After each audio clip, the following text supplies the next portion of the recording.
When I have clients that want to work on their posture, one of the concepts I teach them early on is called masses and spaces. And I'd like to introduce it to you today. So the masses refer to large bony landmarks. So let's say your head, your rib cage, your pelvis. And the spaces refer to areas in between them that are usually more muscular and can allow more movement, like your neck and your low back. So how about just thinking about that relationship, right? Head to pelvis. So at my neck and my low back, I'm moving around the large masses, so they're always moving in no relationship to each other, limited by, organized through. And so for the clients, it's an easy way to think about static posture, that when I'm standing, I want everything neutral, ready to move, so all the masses lined up in a row over my feet. More specifically, over my heel, the largest bone in my foot that can handle holding the weight of my body. Now, that's a great idea, it's a great concept, when you can look in a mirror, right? So if you can look at your posture, you can organize, from the side or from the front if everything's straight. But when you're exercising or just doing functional movement, often you don't have a mirror to look at. And so you need a way to sense from the inside how your posture is organized, and are you in a position to be responsive to different directions of movement. Okay, when I'm moving through space, for example, when I'm walking, it looks like all the masses stay in line with each other, but moving through space is putting a force on you. So you're fighting gravity, still trying to knock you down, and you're moving forward through space. So to keep this all organized, it's a different set of even isometric work to hold still than when I'm just standing. All right, so let's start to develop your sense of some of that stuff. We're going to use two common faulty postures to feel tension and misalignment, and then try to come back to something more optimal for your body. So get into a comfortable posture and just set your feet how they'd normally be if you're standing around. First, I want to paint you a picture of a bad day, and I won't get into specifics because everything is triggering right now, but just say you've had the really bad day and it's over and you're on your way home, and as you're walking, it starts to rain on you. And I want you to go into the posture you take if this was the scenario. And as you settle into the posture, I want you to go into a body scan, noticing if your ability to breathe is affected by your alignment, and if there's anywhere you feel like you're holding tension, or you can sense you've kind of collapsed or given way.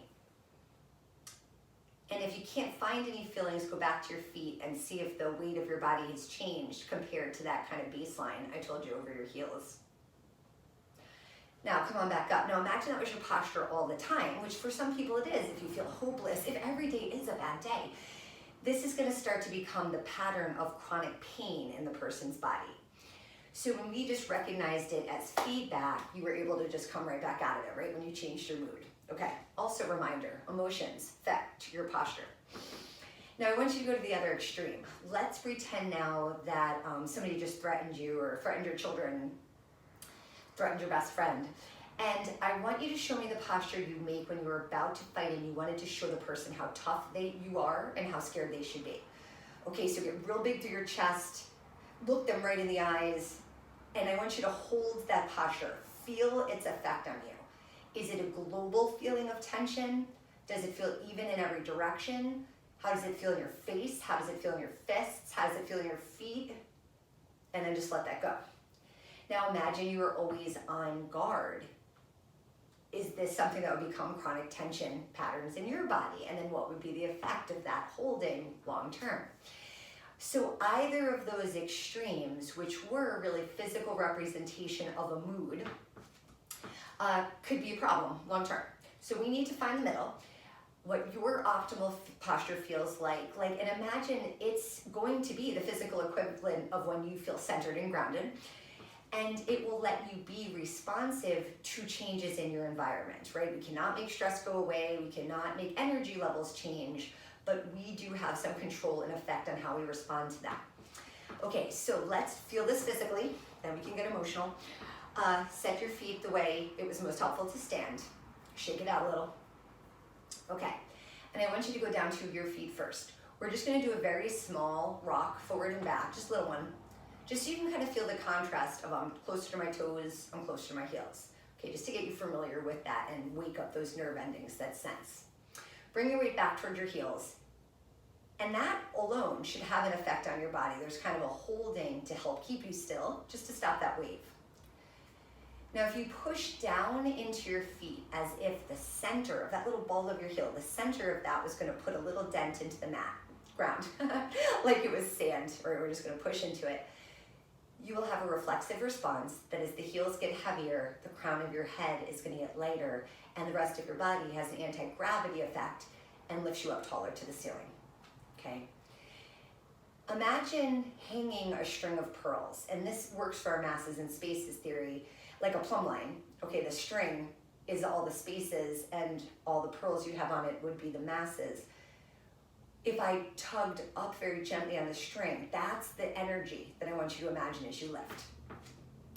Your body is trying to grow taller through a combination of forces. We have the structure of our skeleton, but that's floating in our fascia, all of our connective tissue, that also surrounds and helps hold together bundles and chains of muscles. So everything, the soft tissue and the skeleton, are working through a balance of compression and tension right now to lift you up. And then from here, I've got more of an alert posture. If you told me to start moving, my body's ready to go. I don't need to do a bunch of work to organize my parts and then start moving. So I'm better to react. If this was sports, I'd be more likely to switch directions a little bit quicker. And if you're on a moving surface that then stops, like a bus or a subway, it also lets you go from that kind of fluid feeling of moving to kind of tightening everything up quicker when it stops.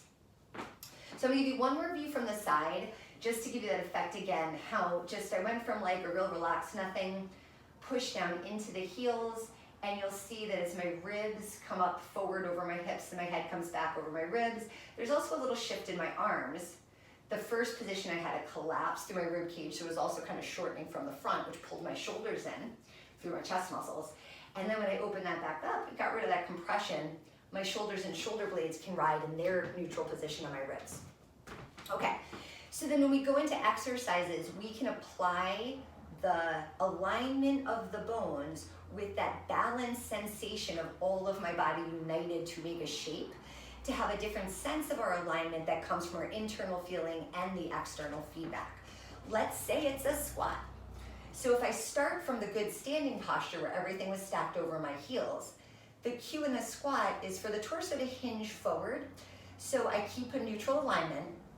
And then when I'm down in the squat, so I'm just gonna pause there, the idea would be that my hips, my ribs, and my head kept their same relationship with each other, but hinged forward because my hips flexed and my knees and my ankles flexed. So we need all three of those things in a squat.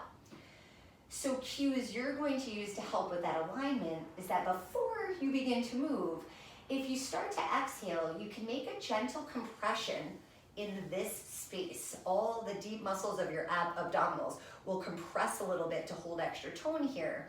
And if you stay aware of that, the pulling in feeling will actually increase as you go deeper into your exhale. And it'll pull in kind of like a sling once I'm tipped forward against gravity. So that's a good place to make a sensation to know you've aligned your ribs and your hips. To help with the relationship of your head and neck to this, I think what you're getting from your gaze as feedback is best. If you're looking forward at the wall when you're standing, in a proper squat, I end up kind of looking like a lightning bolt, right? So I'm zigzagged. My torso and my shins go one way, my thighs the other way. But now my gaze should have changed, and now I'm looking at the base of the wall instead of before I had like my eye level at the wall. Okay, so my arm is just representing roughly the angle that my eyes are looking, okay? And that helps me bring my head in the right neutral relationship to my ribs and my hips.